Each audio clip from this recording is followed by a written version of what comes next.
Hey there, Internet. Today, we're going to attempt something that's never tried on the Internet before and have a rational conversation. Remember those? Those are like kind of retro in the 90s. And speaking of 90s, that's going to be the topic of today's conversation. We're going to be talking about whether or not 90s mountain bikes are overrated. And I can already tell by all the pre-chatting in the chat box, all the comments, all the messages I've been getting. This is a little bit of a touchy subject. So I thought I'd put some guardrails on the conversation first. One, I actually like 90s mountain bikes. There's an aspect of them that I feel like is overrated. And by overrated, I'm going to be really precise with that. And if you look it up, it doesn't mean that it's bad. Overrated doesn't mean bad. Overrated doesn't mean you're a terrible person if you like this said thing. It's just that, there might be some aspects of it that have a conflated value, but doesn't mean that the object itself is bad. Not saying that. But, indication of their fervor before this video has even been created might be some indication of, I don't know, some aspects might be like a little bit conflated. So to join me in this philosophical and rational inquiry, we're bringing back a guest that a lot of people dug the last time, and that is Luke from SOMA Fabrications. How's it going? Hey Russ, how are you? I was telling you before we got on here that I'm like in a little bike Slack with a bunch of chain waxing bike nerds, and I posted about being on this video, and it is like 70 comments plus and growing of just total vitriol about like this is BS and and so I'm excited to talk 90s mountain bikes today. Yeah, I have to say, part of this idea was actually inspired by Fitzwater Photography's channel, Tim. He's been doing a podcast with Party Size Cycling, and they've been kind of poking the bear a little bit. They had a couple controversial videos for our niche, like basket bags are dumb, or like front panniers are overrated.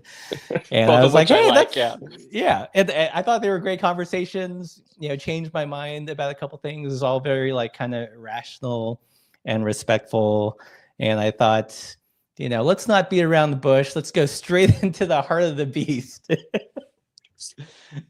Because I think it's a super popular thing. There's lots of great channels. I was just watching the 90s mountain bike fit video by Gary's Bike Projects. I met Craig from Second Life Bike. So this isn't shooting strays at those channels, but just like a inquiry into whether or not the 90s mountain bike might have a little bit of a conflated value for some. Yeah, I mean, I don't know, like, may I just like take shots or? Yeah. Well, what do you think? Do you think what do you think of 90s mountain bikes in general? Let's start there. What do I think about 90s mountain bikes? Like, where do They you suck, obviously. No, no, I was telling you this about before we got in here. Like I was talking to Jim Porter, our president, and he was talking about his thoughts. He's like, "Well, we love 90s mountain bikes here. They're great." And his opinion is that 90s mountain bikes are the pinnacle of mountain bike design up until suspension was introduced. Suspension of any kind. He's like, they are the pinnacle and fully rigid bikes, in his opinion, mountain bikes. right. And I think they're really great. I just like the thing that bothers me is like I'm so horribly aesthetics driven, and sloping top tubes and 5 feet of seat post and bars like this really irk me. I hate it absolutely. Like I think they're some of the ugliest frames, although some of the craziest bike frames I've ever seen that have intrigued me the most are 90s mountain bikes. But I wouldn't get one. I'm not really into it. And you were making a point before we started this, really like overrated doesn't mean I hate them. Right. Overrated doesn't mean I don't recommend them. Like as far as a townie bike, yeah, they're great. Like put some swept bars, ride upright, throw some fenders, make them your rain bike. They're super cool. A lockup bike you don't have to worry about, but it feels like, at least maybe it's just on like our X biking, they've been enshrined as the pinnacle of all bikes ever, and there's nothing that compares. And people love posting photos of that with like Kookaburra cranksets and Right. Paul rear derailleurs that should be on a shelf and not on a bike. But like, yeah, I mean, I don't think they're the worst. I'm like, I'd probably recommend other things. And that doesn't mean I'm going to send you a link to the SOMA Fab frame page and sell you one of those. That's Right. not, that's not it. So, Right. Yeah, I mean, I think, I agree that I like 90s mountain bikes insofar as they're great kind of building blocks to build like a town bike or even like a dirt tourer. But as a mountain bike, I mean, I mm, tried, like I did a video on one, rode it in like some single track and I hated it. Like, first off, it was like kind of hard to get decent tires for it. The wheels were really heavy, like the super cantilevered, like long stem that puts you way out in front, and like that low saddle to handlebar drop. So 90s mountain bike, like as a mountain bike, not my favorite. sucks. It's you're being very politic and nice about it. They suck as mountain bikes. If you're specking them the way the bars like this wide, yeah, that's Yeah, no. yeah. I mean, there's a reason why like the current mountain bike geometry is almost the exact opposite. Like instead of like the super slack head tube angles or super steep head tube angles, they're a lot slacker. Instead of like a really long ginormous like stems that put you way over the front, everything's like pushed a little bit back. Because we've learned since the 90s that Right. that might not be the best geometry for mountain biking. No, and obviously the sweatback stuff, something else that Jim was talking about yesterday, he was saying, with the introduction of suspension, what's going to happen is, like, he was talking to Joe Breeze about this in the 90s. Joe was like, with the introduction of suspension and bikes, really what's going to happen is it's going to be like people are riding motorcycles without motors. And Mm-hmm. and I feel like a lot of them, you look at some of the bikes, you're like, wow, that had a motor, but at the same time, with suspension in mind and with the slack, well, suspension or not, but like the very slack geometry and laid back, it totally makes sense. You're going downhill, you want to be planted. You don't want to Right. be 50 feet above your bottom bracket Mm-hmm. like this, leaning over. So yeah, Right. as mountain bikes, garbage. Yeah. So that brings me to the question, like, when people kind of wax poetic about a 90s mountain bike, I think what they really want, like the meta of this, is they want like a simple mechanical bike that they can turn into like a townie or a cruiser. And it just so happens like the most readily available one to lots of people that doesn't cost like a ton of money happens to be a 90s mountain bike. I would agree. And I would say it's the amount of accessibility. Like, you go to bike kitchens, you go through the trash, like anything, the bikes that people are often getting rid of for not a lot of money, it's 90s mountain bike frames. They don't see the utility. They're like, oh, well, why would I have that? It has square taper, it has cantilever. Like, I want to have the most contemporary, like, think folks in their like 40s, 50s, 60s cleaning out the garage. They were riding a 90s mountain bike and they're like, it's time to move this along. I don't I think too, it's like folks' obsession with having the biggest tire possible on a frame for maximum comfort, a great aim. 90s mountain bikes can do that. Like, I run 225 knobbies on a commuter bike. Why do I do that? Because I think it looks sick. Like, it's not practical. So but I think that plenty of people will be fine with an 80s or 90s touring frame set where they dimple the chain stays, maybe 650 be it, and run like a 45 or 48 millimeter smooth tire, and then they turn Right. that into a townie. I think that, like, what most people want is fenders, upright riding, comfortable, and for short distances. And Mm-hmm. converted 90s mountain bikes are great, but I think you can, don't be so limited. Like, there's so many other like places to look, and it doesn't just mean Right. buy a new bike. Right. I mean, the way I think about it is like saying that you love 90s mountain bikes, but then turn it into, a townie, which is like not a mountain bike. It's No. kind of like saying, I like whiskey with Coke and cherries and some syrup. You don't actually like whiskey. Or like Yeah. say, I'm really into like fine coffees and then ordering a frappuccino. So Well, yeah, no, and it's like I've been into like owning, using, collecting knives for a long time. It's like when people say, "Yeah, I love Swiss Army knives. They're so sick. Look at this modded one with titanium scales. I oxidized all the tools. I replaced everything. I actually put a knife blade from a Spyderco in here. Isn't this a sick Swiss Army?" I'm like, "That's not even a Swiss Army knife. Like, do you like it or do you not?" And so Right. I hate 90s mountain bikes, but I love what you can do with the frames. Right. Yeah, it's a good Yeah. good way to put it. One thing I was thinking about also is how people that really love, let's say, the resto mod scene, which I'm into, there's in some ways a lot of fervor for project bikes, right? And I listened to a podcast lately and was talking about the IKEA effect. Have you heard of this? No, what's that? No, like a good example is like the whole idea is when you put effort in the creation of something, it endears you to that product more. Excuse me. So this podcast gave an example of Betty Crocker. Okay. She came out with like the cake mix. I don't know when it came out, like 50s, 40s, whatever. But at first it didn't sell, and the people that were like, "Why is it not selling? It makes the job of baking cake so much easier." So they went back to the lab and then they re-released it. I don't know how much they actually changed, but then they added the tagline, "Just add an egg," and it was somehow then it took off. There was like some agency, some participation from the person cooking it, and all of a sudden it wasn't like I didn't just like mix some water, make a cake. I was part of the process, and therefore I have some kind of attachment to this. Just like in the podcast, we're talking about like IKEA furniture, like by the very fact that you're assembling it, building it, putting some labor into it, you tend to love that piece of furniture more.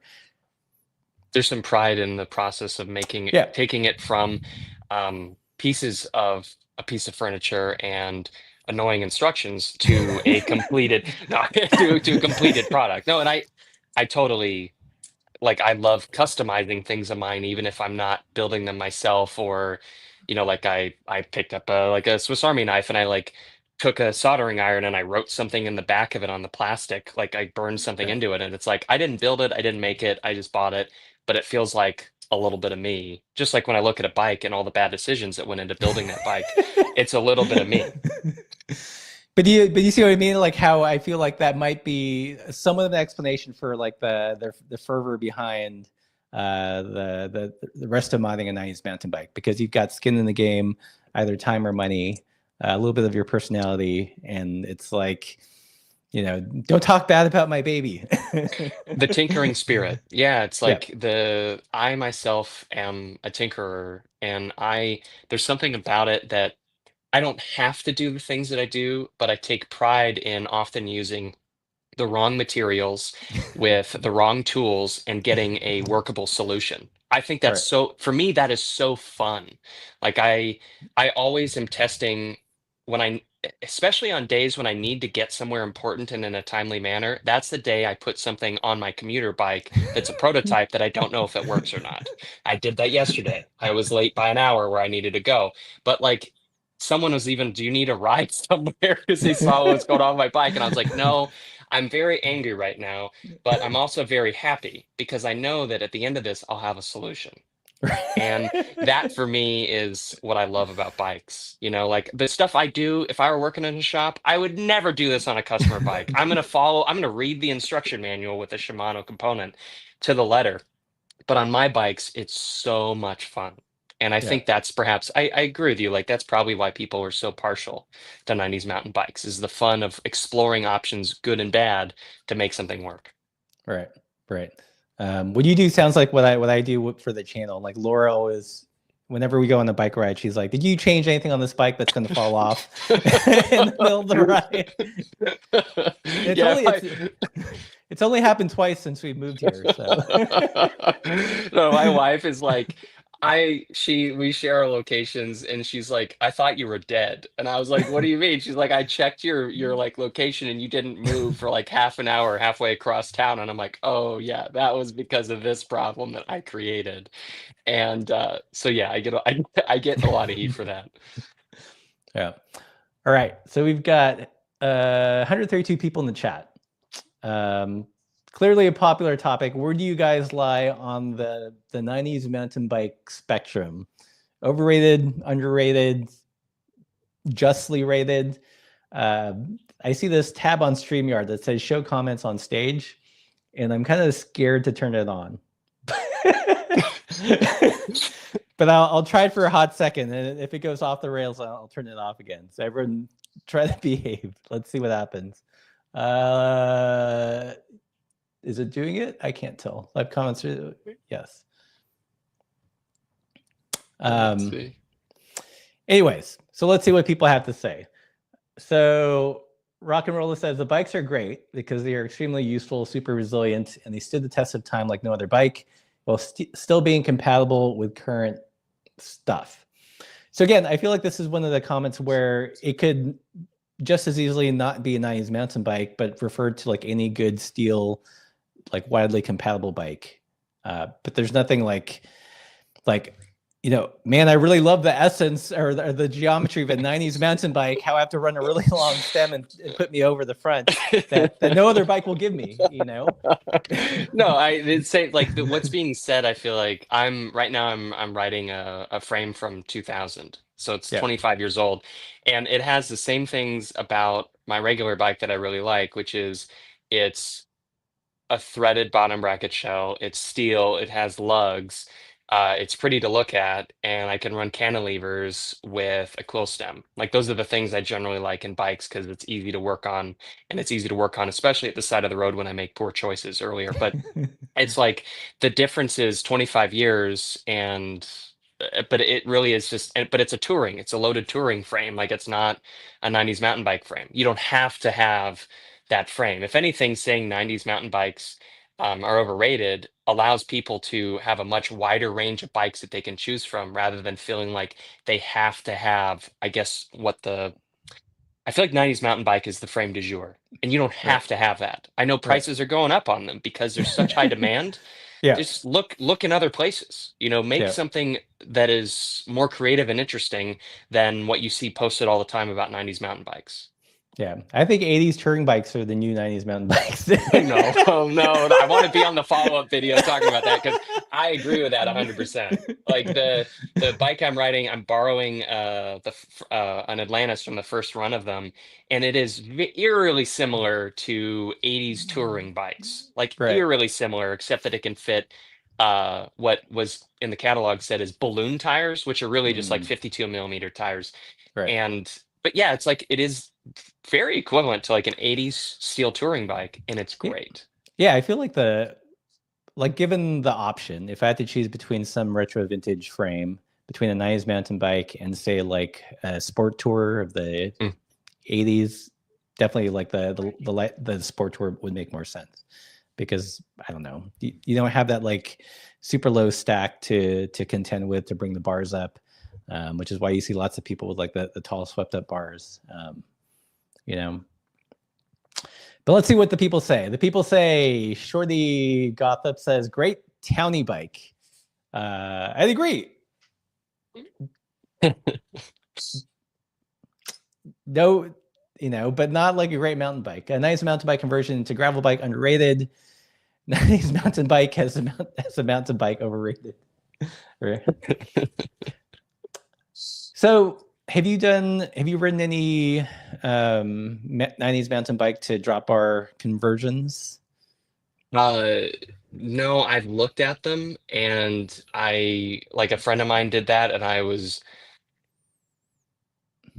no, that's not for me. I don't the like taking and forcing a 90s mountain bike into like a drop bar gravel bike really like it's uncomfortable for me. I don't know what it is. I'm like, just run flat bars. You know what I mean? Like put some Boscos on there because that top tube's not long enough for you. Like just, put like a 4 centimeter stem and some swept back bars and just call it a day. But like the drop bar they're not gravel bikes. They're not, I think, don't take them off road even. Just go get a 6-pack and call it a day. Yeah. I feel like, this comment brings it up. Underrated, but sizing is hard, especially for short people. I think the sizing is hard in general because they're really deceptive. Like I remember the last 90s mountain bike project I got. I mean, it looked too small. Like visually, it looked too small. But then once I actually started, hopping on it and trying to figure out the bars, it actually ended up like a size too big. But it looked too small because like everything was so, the stack was so low, but the reach was so long relative to it. Yeah, the geometry on those just it really confounds me too. Like I'm used to, I don't know, like I'm, like being here at SOMA, like I'm just kind of used to. I don't even think that we set the standard, but like normal looking bikes, with like maybe like a 2 to 3 degree like slope to the top tube max. Even when I'm looking at like our juice and riff frames, I'm like, yeah, like I understand what I'm looking at. I'm like, oh yeah, that's a large one, like whatever. But when I look at a 90s mountain bike, it like again, that's why I say the like all that seat post kind of like hurts my eyes. It's just like it's like disgusting bike design in my opinion. Um, Even if like the colors are fun and like the frame shapes are fun and like the aluminum frames are like ridiculous and funky, but like yeah, they just look so it doesn't work. It's too jarring to look at. I feel like that's how I feel about the stems, like the crazy like Oh. long stems. It's just like, why don't you just build more frame? It's I would agree with you. Like all of the concessions that were made in making the frame to then have components to make up for that make the frame look weird and ugly. yeah. It's like that's why for me, if I'm getting a 90s mountain bike, I need to get the very, very biggest one so that it looks halfway normal for me. But because I'm so big, I just don't even bother with 90s mountain bikes or 80s mountain bikes for that matter. They just all screwed up looking on. So Yeah. for me. Let's see what everyone else is saying. So we got Dave McGowan, friend from Ventura. When you're too old to ride a retro BMX cruiser, a 90s mountain bike is the next option on the checklist. It's true. Captain Harry says those gravel conversions are expensive AF. And I agree. Like one of the big like arguments for a nice mountain bike is they're supposedly affordable, but I feel like things add up fairly quickly. In terms of getting experimenting with bars and stems to make sure it fits well. It's also expensive in terms of time. Like, what if you get one? It seems fine when you bought it, but then you've got a stuck seat post or like a C's bottom bracket, or it's got like a funky quill stem diameter, and you spend like the next 2 weeks on eBay trying to find something that works. I agree with you on that. It's like I think it'd be better again going back to like how 80s touring bikes are the next big thing. But if you go to like an 80s touring bike, you're dealing with a standard 1-inch quill. I just had someone emailing today saying, "Hey, do you have a 1 1/8 inch quill with a 25 fork clamp?" And I'm like, "Yeah, I have one. We sell the MT11 from Nito." And I was like, "Good luck. I hope that the one, I think it's like a 120 mil length. I hope that's good enough for you. Like that's the option." Right. And so there were a lot of, just like there are now, there were a lot of really short-lived standards that were adopted in the 90s to try to make bikes interesting, sell bikes, capitalism, whatever. And as a result, they stayed stuck in the 90s. So Mhm. trying to deal with those anachronistic, outdated standards, again, it'd be better if you're going to do all that, just skip the 90s mountain bikes altogether. Like go 80s mountain bikes, 80s touring bikes, or like 2000s where a lot of those standards have yet to be jettisoned. Mm-hmm. Right. Let's see. Christopher here says 90s mountain bikes are the world's rat rods. They do make great platforms for anything but a mountain bike. Going back to that. Yeah, like my buddy Kim he's in the chat. Hey Kim. He has this just grizzled looking Bianchi mountain bike. It just is a total rat bike and it's a great towning. Like he lives in Malmo and so there's a whole bunch of rain all the time. It's anyway, he doesn't have to worry about that bike. Like it is the Right. ultimate lockup bike. Yeah. And he can fender it, he cannot fender it. It doesn't matter, but again, not as a mountain bike. Yeah. So let's see. Ryan Keith here says it may depend on your age. If you're old enough to have ridden 90s mountain bikes at that time, you'll realize how much better modern bikes are. I'd agree. I mean, I wasn't into mountain biking in the 90s. I only tinkered with them as like city bike conversions, except for the one video where I did try it for like one ride and decided no. Definitely not. Cat with a face says, not only are prices going up, it's almost impossible to find one in larger sizes. I do think like the cat's out of the bag in terms of 90s mountain bikes as like fun resto mod projects. And like the decent ones are being snapped up, and it's not like you're going to find them for like 25 or even $50 anymore. No, I saw someone posting somewhere. They're like, "Wow, I got a great deal on a '90s mountain bike, like either frame. I think it was like a frame, like only $200." And I'm like, that is not a deal. Like these used to be free, $50. You could go to the co-op and like if you like volunteered there for like 5 hours, you had a complete bike, Right. and paid like a $5 admission every time you went. But $200, yeah, I don't know. I just don't. Yeah, I would agree they're blown out. Like it's just not. Again, focus on a different era. Yeah. I feel like even if you get one for like a halfway decent price, if you don't have any tools, that cost adds up. And if you're chasing down like different like tools to remove freewheels or whatever, then it just becomes a money pit. Let's see. Someone says 90s hybrids are underrated as well. I know nothing about 90s hybrids. I thought someone talking about that. I was talking to a friend. They're like, "What about '90s hybrids?" I'm like, "Dude, I know nothing about '90s hybrids, and I don't even want to get into '90s hybrids." I know nothing about. Like, I still don't understand what a hybrid is. It's such a vague term. Just like it's. Well, is it, I mean, I get that it's got a flat bar. That's like the only like kind of thing like across the board. But is it more mountain bike? Is it more road, or is it just like a flat bar road bike? Is that what I feel like hybrid is used as a pejorative. Like people are like, "Oh, nice hybrid," they're like, "Oh, you have no taste and you suck." Like I've had so many people be like, "So, what's that, Atlantis? That's a hybrid, right? You just commute with that." I was like, "Yeah, it is a hybrid." I'm just like, whatever, man. Like it's a loaded touring bike that's lugged, but whatever. So yeah, it's like it's definitely a negative. Like when we had people come into the bike shop, they'd come in with their bike and it's like you'd have a customer who was there who was like some, carbon roadie guy and he's like, "Nice hybrid, man." He doesn't mean that. It's like in Mean Girls when she's like, "I like how you're dressed." It's like, no, she's being mean. Like that's not. It's the bless your heart of cycling. Yeah, like nice hybrid. Like said no one ever and meant it. So yeah, like a hybrid for me, if I'm being like, you could call every single like say Rivendell a hybrid because they are kind of do it all outside of genre, very practical bikes, or a lot of the bikes that we have. It's like they are outside of a genre, very do it all. You could have like I had a guy here who's like, "Yeah, I know I have like a road bike and using as a like a loaded touring bike and it shouldn't be." I'm like, "No, it can be." Like a lot of frames are tested to such a rating that they can handle a lot more than they're just marketed as. And so I'd say a hybrid is the kind of bike that everyone should have. It's just the kind of bike that everyone is made fun of for having. It needs a better name. It needs a better name. Hybrid sucks. Hybrid's out. Like what's the new? I think all rounder, do it all. Yeah. ATB. ATB. Yeah, ATB. Yeah. Okay. Yeah, ATB. There is a phrase. Yeah. Let's see. Dave says there are thousands times more 90s mountain bikes out there than 80s touring bikes. It's probably true. That's why they're probably more ubiquitous. Yeah, that's fair. Yeah.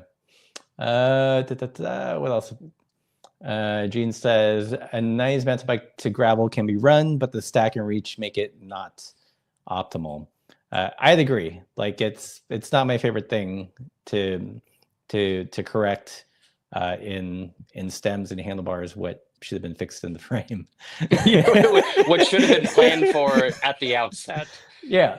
But you know what I mean? When you see like a 90s mountain bike with like a 200 millimeter stem, it's like you could have just push that frame out. Yeah, you could have just, I don't know, used more material for the top tube. Yeah.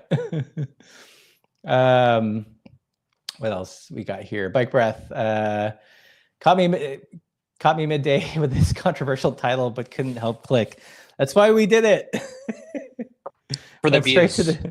For the views. Right. Let's see. Rock and Roll says, I agree the frames are usually very long. I lucked out that I'm a tall boy.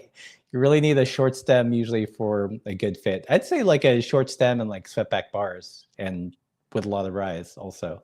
Yeah, I would say like a frame the frame that I'm borrowing from someone, it was being ridden by someone who it was like 3 sizes too big, and he had like a 40 or 4 centimeter stem, and he had some Boscos on it, and he had the seat post slammed, and it kind of worked for him. It's like just I mean that's why I like quill stems so much. It's like you can really work with a frame that's definitely Yeah. not your size.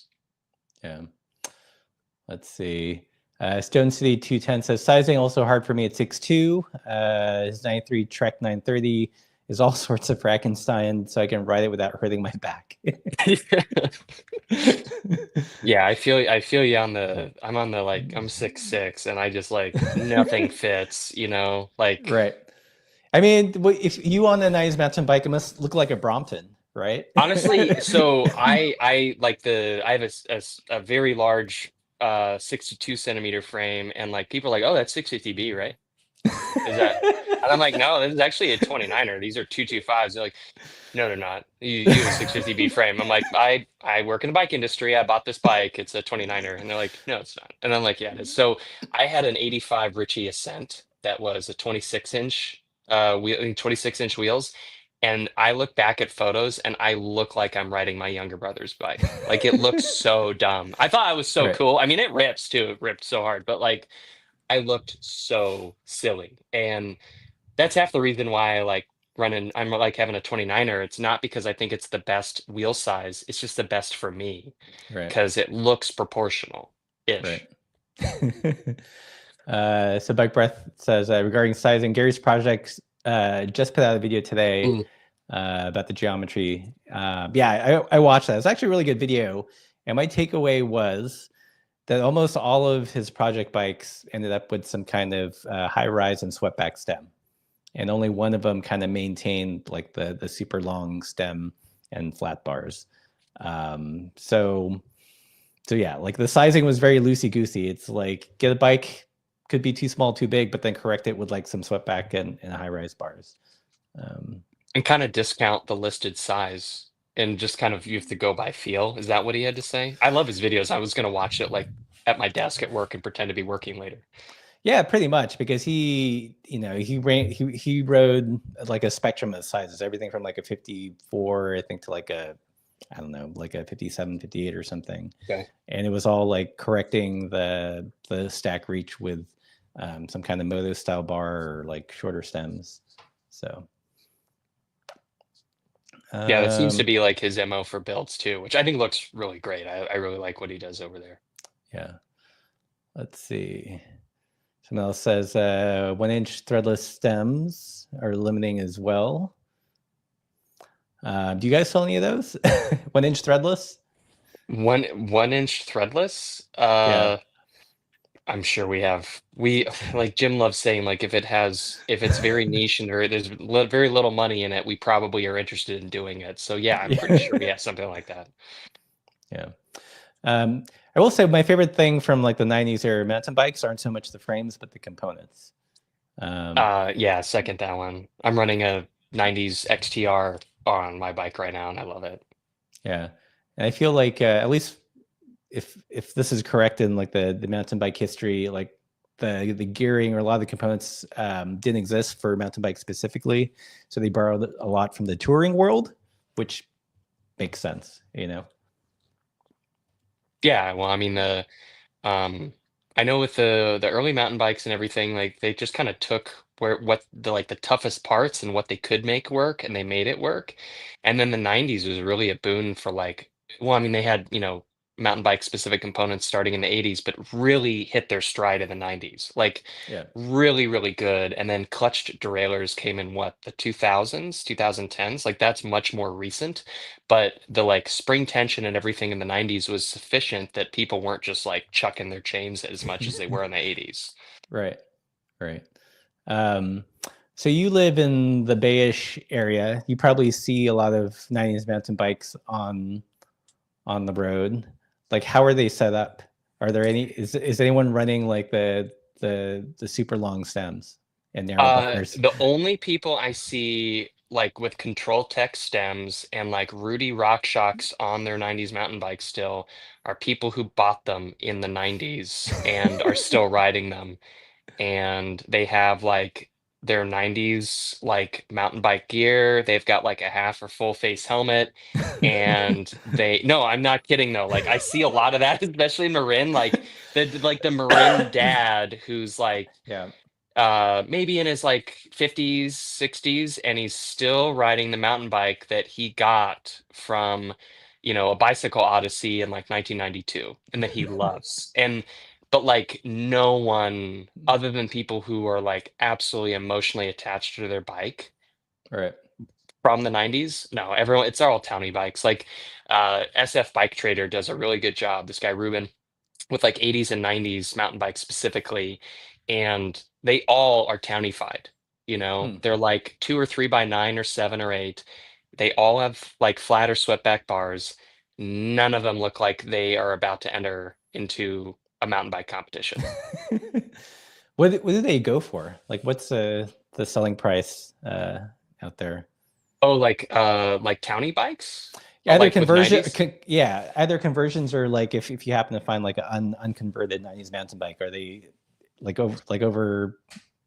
over Uh, 100, two bills? well, like if you're doing like a tastefully cool guy rebuilt 90s mountain bike conversion, like a bike co-op that I really like here, they sell them for 3 to 6 as the complete, and Oh, like dang. no mechanical issues. Okay. They've been powder coated, all new components. Okay. Like not like they're just like giving you a busted bike.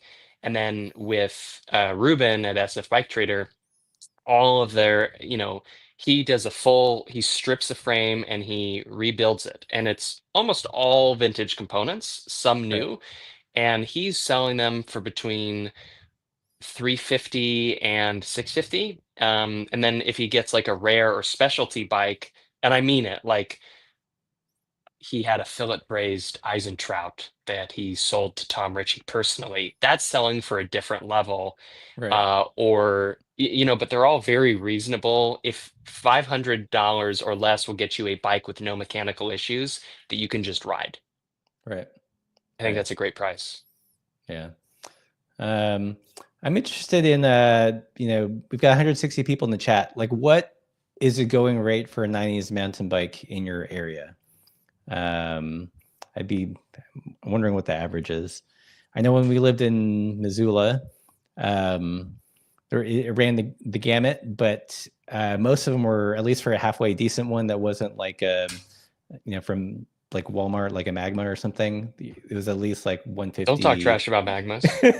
I'm just kidding. It's 150 or at least 150 or 200. I For do see something about 150 around that, here for those, yeah. yeah. So I don't know. To me, it's like if I'm, it's not like a lot of money, but I'm already spending enough where if I waited a little bit longer and saved up, I'd get like an exponentially better experience. So Yeah, and I mean, if like I know a lot of people are very like friction shifting is what people want to. It's like I shoot film, I shift with friction, I listen to vinyl, like, but mhm. friction isn't great for a lot of people. It's just not, people want to just be able to shift without an issue. And so if you want indexed shifting, a lot of the like refurbed 90s mountain bikes have friction for ease of building up and refurbing. And then the ones that you're buying have crusty indexed stuff that stinks.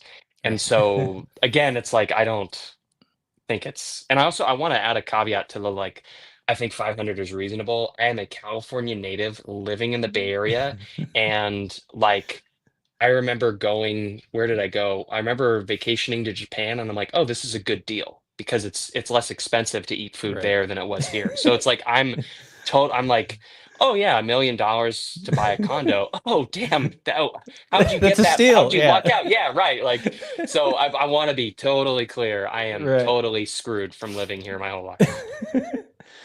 Yeah. Let's see. Gala says in Italy, 50 to 200 euro for a 90s mountain bike. David Neese says from Colorado Springs, 100 to 250. Okay. Lucas Polidoro says 50 to 300 euro. I checked in Spain here, we have Wallapop, and like the used bike market in Girona is, it's not great. I mean, it's great if you like, X Pro stuff and like really clapped out bikes, but in terms of mid-range bikes to buy, there's not, at least I haven't found a ton. Yeah, David. Kim said, yeah, any 90s mountain bike in Sweden is $200 to $600. That's pretty much equivalent here for like resto mods, and then at the lower end for untouched. And then Yeah. David, exactly. Yeah, like that's. Yeah, Adrian here said 100, 250, and this is California Central Coast. Yeah, I see Kim. 90s mountain bike in Sweden is about 200 to 600. I'm assuming that's fixed up. I would hope so. Although I've talked to Kim, and I'm like, anything that he's buying that like like I can take the train across the bay to go pick something up at, say, Rivendell, or Yeah. like I know Fergus over at Ritchie and I can pick something up. For him, it's like 5x everything. And it's just so hard to get a hold of. But he also has universal healthcare. So I don't know. I'd rather have access to bike parts. That's just me. So Dave here says in Ventura, Southern California, 100 to 150 for the bike. If it's a resto mod, you're looking at 500 to 700. So yeah, it seems like that's where it's falling, at least in California. Let's see. Someone here says I overpaid for mine. Pandemic pricing $300, and he blames Old Shovel. yeah. Old Shovel is like, I looked at all those bikes and the way he like builds them up, and I'm like, God, that is so cool, but I don't want bars that are like 100 millimeters wide. But also, like I think he's in Utah, I believe in Salt Lake. Just some amazing bikes that go through that co-op that he works with. Like there was nothing like that in Missoula. I mean, there was a lot of bikes, but a lot of them were pretty clapped out and not to that caliber, I think. Yeah, I feel like he has a lot of success. I feel like we have a lot of insane stuff here because it's like, Specialized, Richie, Gary Fisher, like, we're based here. But a lot of like historic mountain bike builders and bike companies are here in the Bay Area. It's just that, so we have access, but the pricing, again, it's gonna always be 25% higher than a lot of other places. Yeah. So Jan here says in Germany, $50 for a clapped out one and up to 1,000 for a blinged out build. Yeah. Yeah. Let's see. All right. So I don't think everyone's like chimed in here about whether or not you guys think 90s mountain bikes are overrated, underrated, or just justified. Or properly rated. Properly rated. I think I think as a bike, like as a platform for getting creative, wonderful. For the tinkerer, wonderful, like we were saying.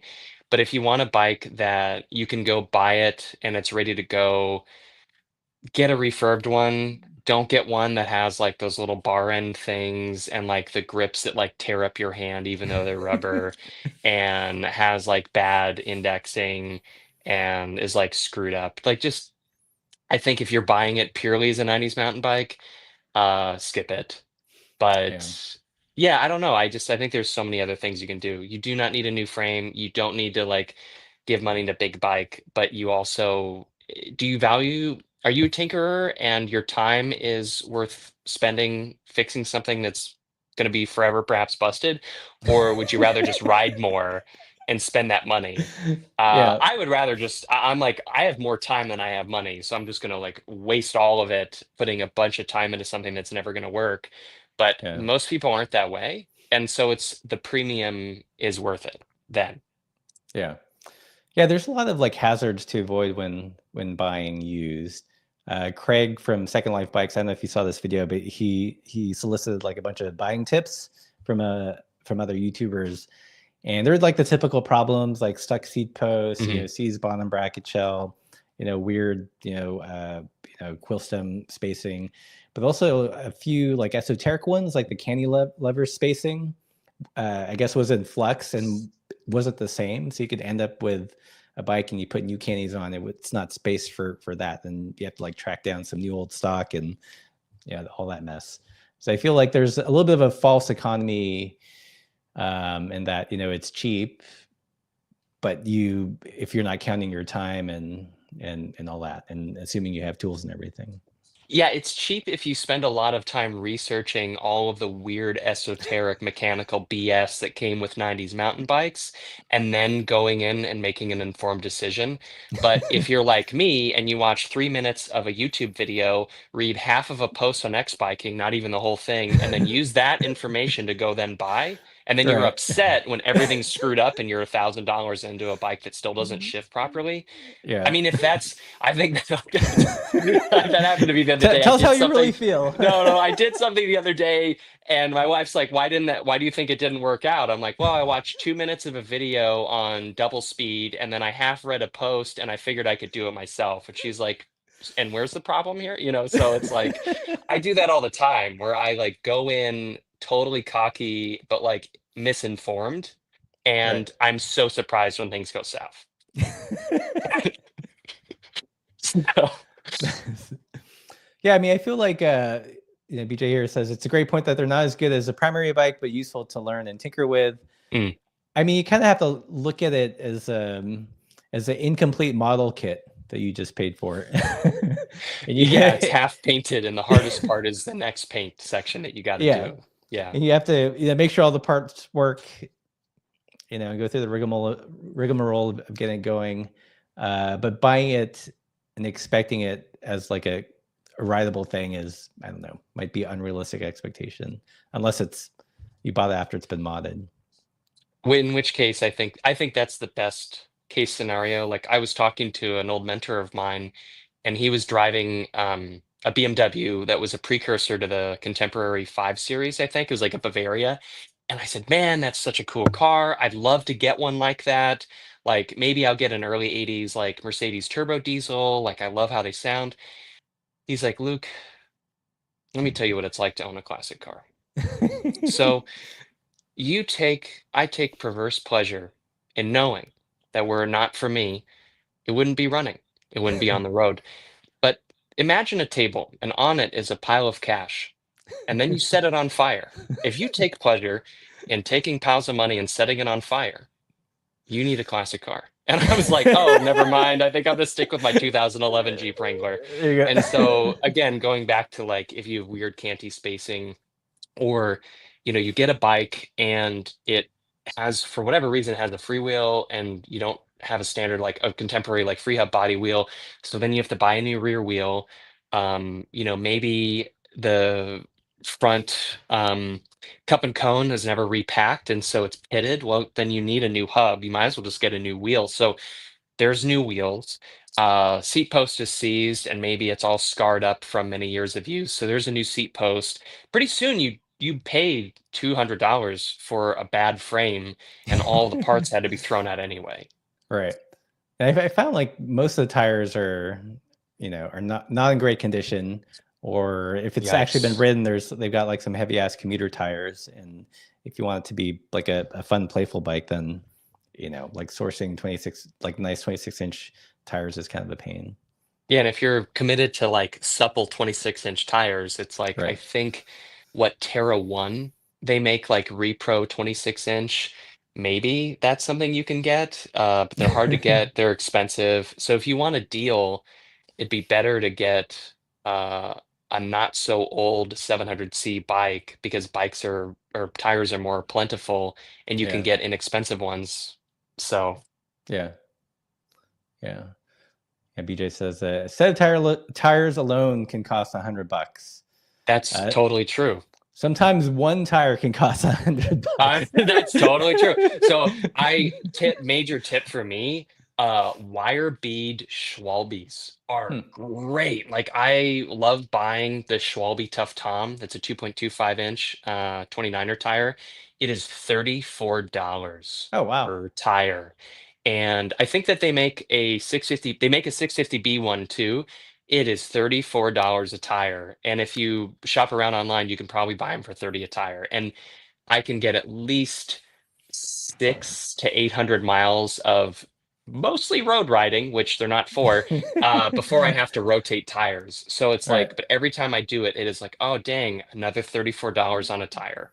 That's nice, though. I mean, for that price, like I bought a pair of tires for the fog cutter actually, Okay. and the only ones I could find in the width I wanted were Reneers, Oh, and those were like $90 a pop, and that was like a painful painful purchase. dude, the one of the first pairs of Renee Hurst tires I had was I had the Stylocoom, the 38 millimeter ones on a cross bike, and the first ride I got a sidewall Oh laceration, and I was no. just like, yeah, no, and I was like, and I never bought the standard casing again first, Yeah. but I mega plugged it with two smaller Dynaplugs, and I was like, I rode 9 months on that. I was like, hell yes, because I was just not going to buy.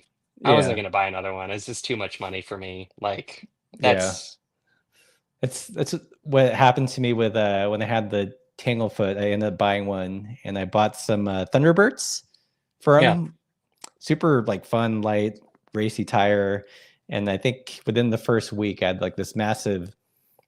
I wasn't. It was like a sidewall tear. It wasn't like huge, but 6 Dynaplugs didn't fix it. six. That's a new. Because That's like we're at $20. That's like yeah, I know. $20, Yeah, and we were in this was in Montana, and we're like in the middle of like a whoops, we just lost you, Luke. Anyways, we were in Montana, and in the middle of woods, and they had to get back, and or at least back, or I had to get back to a paved road so Laura could ride home and hopefully pick me up. So I ended up like blowing 6 plugs in the tire. All right. Hopefully Luke will make it back. Let's see. Give him a second. All right. What else do we got here?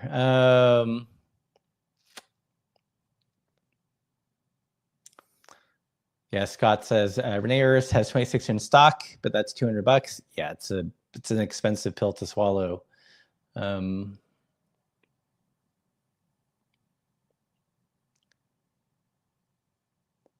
see. Zigzag says, do people really have big problems with components on 90s mountain bikes? I did one without trouble by sticking to cheap parts. You see your chair. You're back. yes, it's like a spam call or something. Just like Yeah. I like didn't silence my notifications. Anyway, I'll take this as a PSA. Screw spam callers. There you go. Sorry about that. Yeah. Yeah. So yeah, I had ended up using like maybe it was 6 is a little much, but at least like 4 in the sidewall of the Thunderbird to hobble back to like a paved road, so I could hitch a ride back. Yeah, and maybe I'm like too riv pilled. Like we work with Rivendell a lot, and like I am friendly with a lot of the people who work there, but I love there was some like blog post or Riv Reader, or who cares where I got it from, but like Grant was talking about having a durable casing that even when it's flat, you can kind of ride on or like limp home on, or that like has less chance of splitting over having a supple ride. And for him, it's like less weight savings, more durability, more joy in riding, rather than like trying to work with supple tires and the foibles of like the cons. The cons outweigh the pros with supple tires. And I was like, I Right. don't 100% agree, but I totally understand where he's coming from with that. Yeah. As someone who's dealt with really supple tires. Yeah.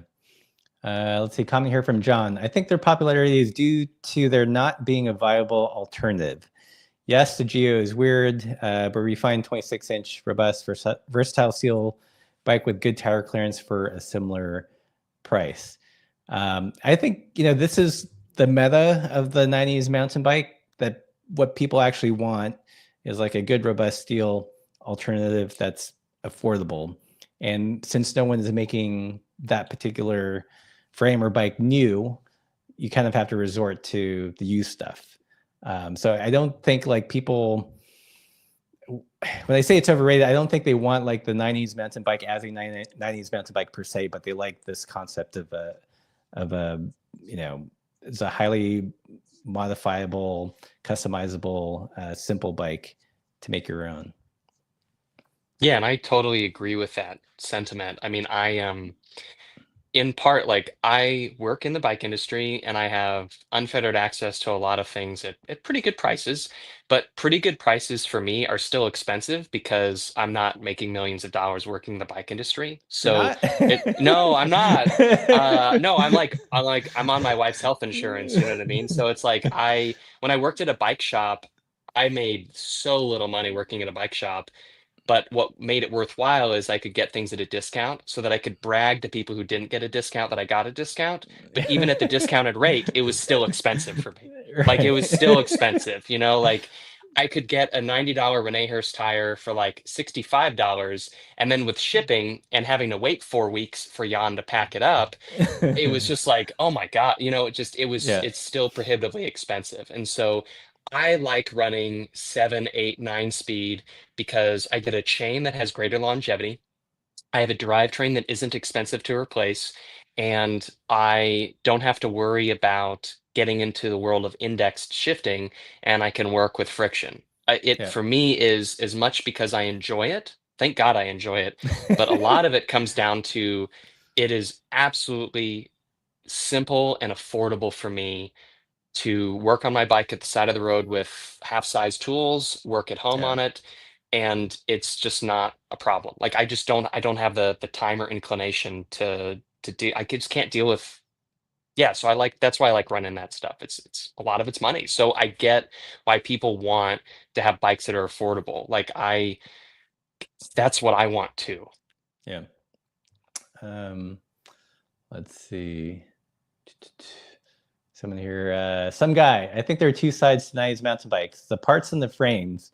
I like the parts much more than the frames. Yeah, you said that earlier. I totally agree. Yeah. I agree with some guy, and I agree with you. It's like, give me the full XTR group set in that like Yeah. frosted gray. It is so sick, but keep the frame. You can keep it, Yeah. please. Like I know a lot of people who buy 90s mountain bikes just strip Just it for the for the parts. sick Yeah. components. Yeah, absolutely. And then they give Yeah. all the frames to like the bike kitchen or whatever. Yeah. There's someone here. Joel says, just bought a Jawbone B type. Loving it so Oh yeah. far. Why no love for it? Super versatile, and you're able to swap components easily and tinker with it. Is that the closest thing you guys have to a 90s mountain bike is a Jawbone? I would probably say so. Yeah, I Yeah. mean, like they're very versatile. You can do flat bar, drop bar.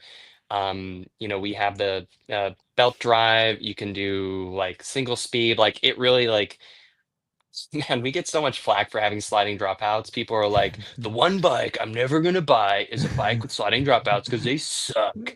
But if you are a tinkerer, they're great. Like they Yeah. offer so much versatility. Like that is we make bikes for tinkerers, and I feel like the that B side is definitely one of those too.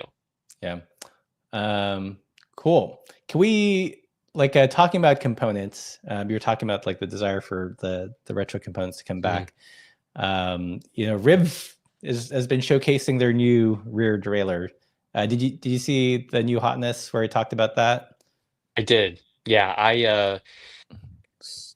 I really am. I'm stoked about it. Even when it was super ugly and it had like giant pulley wheels like this, and Grant was illustrating them in red so that they were more. I was like, oh my God, red pulley wheels. All right, $500, I'll pay it. Like I'm gonna do it. But Yeah, like I'm like I'm biased too because I'm the guy Olivier works with Rivendell a lot on all of like their graphic work and everything, and he's also the person I'm borrowing an Atlantis from. Like yeah, I really like Olivier, and he designed all of the pamphlets and all the materials for It it. looks really good. It looks really It cool. looks so good, and I know some people who are bashing it, saying it's just like not, it's just a microshift rear derailleur, like it's stupid. And like I saw your comments on your video too, like why would I pay $150 for a microshift and these are stupid? Like, well, if you I don't know if that person is literate or reads, but if you're literate and you read, you can understand that there are minimum order quantities, and Rivendell committed to a significant amount of rear derailleurs, and to amortize the amount of R&D that went into it, because it just because it's a microshift doesn't mean it existed before Rivendell breathed life into it. Um, and I can say that I've heard Jim on the phone with Grant almost every day for the last 2 years I've worked here, talking about this damn rear derailleur. And so it's like the amount of time, energy, all of the great minds in bike design that have gone into it, and bringing back a standard and type of rear derailleur that doesn't currently exist. Right. 150 is a bargain. I honestly want to buy one to put it on a shelf to admire it and then run one. Right. And yeah, I'm really excited about it. And I say that as someone, I like high normal. I don't like low normal. I think low Yeah. normal, I honestly think it's dumb. I think it's overrated. I think that is overrated. Low normal is so overrated. Give me a break. If your cable breaks, walk your bike home. Don't worry about it shifting into low normal. And with all that said, I admire and respect the effort, and I'm Yeah. absolutely going to support them. And I think it's so cool that they're trying to have a system where they don't need to rely on outside components manufacturers to maintain Right. standards that they like. Yeah. I mean, I think that's a lot of the comments that were kind of complaining about it, like probably aren't aware of the whole picture. That No, it probably wasn't Grant's first choice to finance a new derailleur being made. You'd asked Shimano, and they said no. no. Um, yeah, so this is like to protect the business, to be more vertically integrated, so you're not at the whim of Shimano stopping production or having to source like new old stock to build a bike for a customer. Like, this makes sense, and it's expensive at the scale that they're doing it.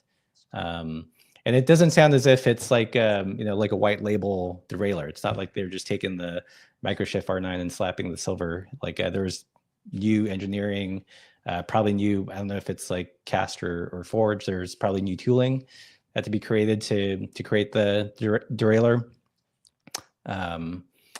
Daniel Yeah. Yang, do you see Daniel Yang's video on lost cast molds or Oh, investment casting?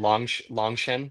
No, he did the video. He visited a factory to look at the casting process, where they make the tool die to make the wax mold, and then they create the ceramic mold around it, and then melt out the wax and pour it in the steel.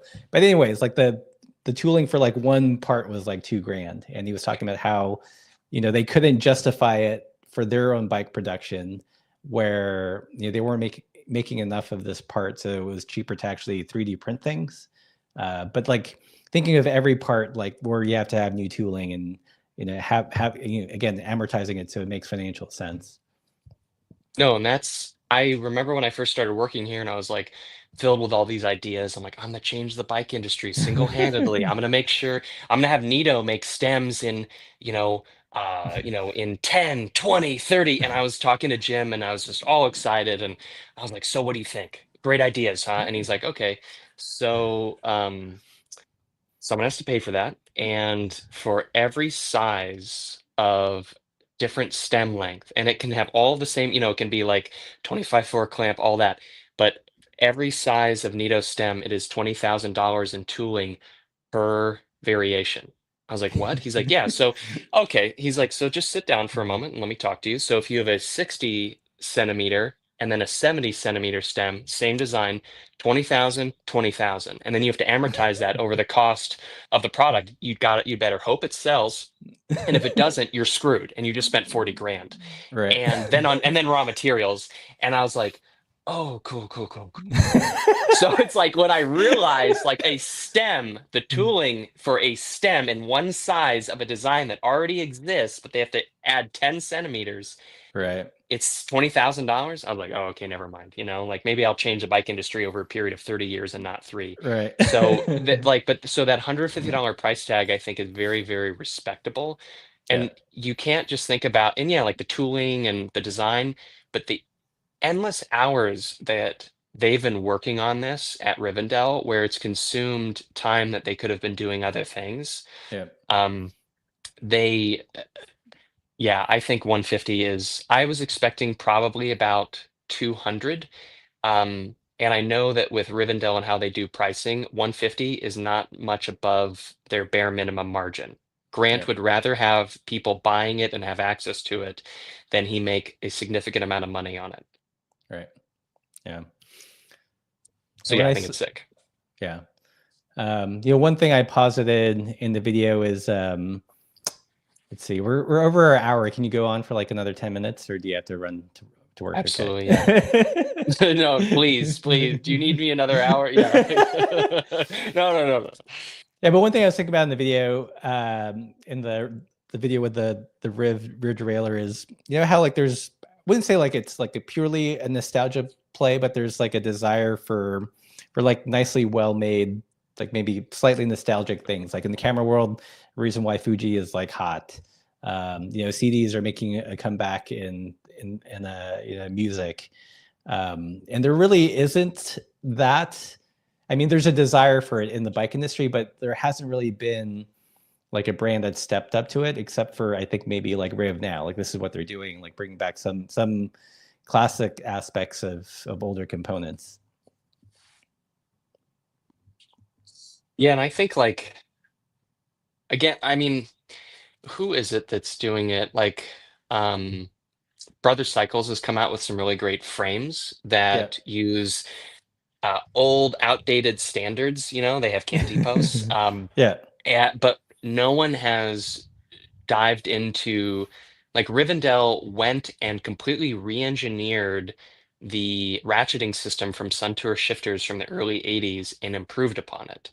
Rivendell is working on a few projects right now that it's their business to tell you about, not mine, that are working on standards that they believe are enduring and important. And like they are coming out with their own components. Who's doing that other Right. than, Right. Shimano or SRAM or, any big player in the industry? Like it's like 11 people in Walnut Creek in an unheated, like non-air conditioned warehouse who Right. like are slaving away tirelessly to bring out products that the market hasn't seen for 20 years or that has never seen or never done to this level of like intricacy and like expertise. Right. I think it's so cool. Yeah. Yeah. But maybe you realize like there is a company that is doing like the Fuji or Fuji X100 um, kind of experience, and it is like Riv that's like keeping or satisfying that itch for people that want that style of component. I would absolutely, I think comparing them Fujifilm, if Rivendell were Fujifilm, they wouldn't have killed their film off. I would tell you, yeah, I like they would be doing the cool digital half frame, but they would But also still be making all of their film line and innovating on that end. that's But true. yeah, I like Rivendell, the folks at Rivendell care about people having bikes that are simple to use, that are easy to understand, that aren't I mean, their frames are not inexpensive, okay? But like again, it costs money to make nice things like that. Yeah. Um, but maybe just buy a t-shirt or bandana like I usually do. But like they're trying to make components that you can use on any number of bikes that are very accessible. I think that is Yeah. so cool. I think that's so cool. I wish more people did that. Yeah. Cool. All right. Well, I think I'm gonna take us home here. I'm gonna try to end the stream, but last time, like 2 live streams ago, I tried to end the stream and it didn't actually end it. So there's a lot of shit talking at the end. So let's. So I'll tell you when it's fully ended. Okay, Uh, okay. but thanks everyone for joining us on this live stream. casually and rationally talking about whether or not 90s mountain bikes are overrated. I'm sure I disappointed some of you with it being not spicy enough and others for being too spicy for even asking this question. But nonetheless, hopefully you guys enjoyed it. If you haven't already, you should totally subscribe to SOMA Fab. You'll see Luke there nerding out on parts. What's your next video? Do you have anything in the queue? Yeah, like I have one right now. It's very exciting. I'm trying to do like more basics. And so the next video I have coming out has to do with kind of moving from like, okay, maybe you commute by bike a few miles or you do rides on your 90s converted mountain bike around town. How do you move from that to going on longer rides and like going on adventures on your bike and doing so comfortably and it not sucking? Yeah. And so that's probably going to come out either this week or next. Nothing too crazy. It's mostly just like how do you enjoy riding bikes and having it not suck? Yeah. And I plugged the EDC Mark II frame. Is there any left, or did you guys get rid of them all? We sold out of them in a weekend. Okay. But we got a smaller amount of them, and we, kind of like I was telling Jim, there's a big fervor for them, but it's a lot of people typing online that they want it doesn't mean it's going to translate to people paying for them, Right. but it did. And so, yeah, we're going to be getting, I hope, a whole lot more. Yeah. They're great. Yeah. Cool. Right. Thanks everyone for tuning in. Subscribe to SOMA Fab. Hit that like button before you rush out of here like a theater on fire. And as always, keep the supple side down.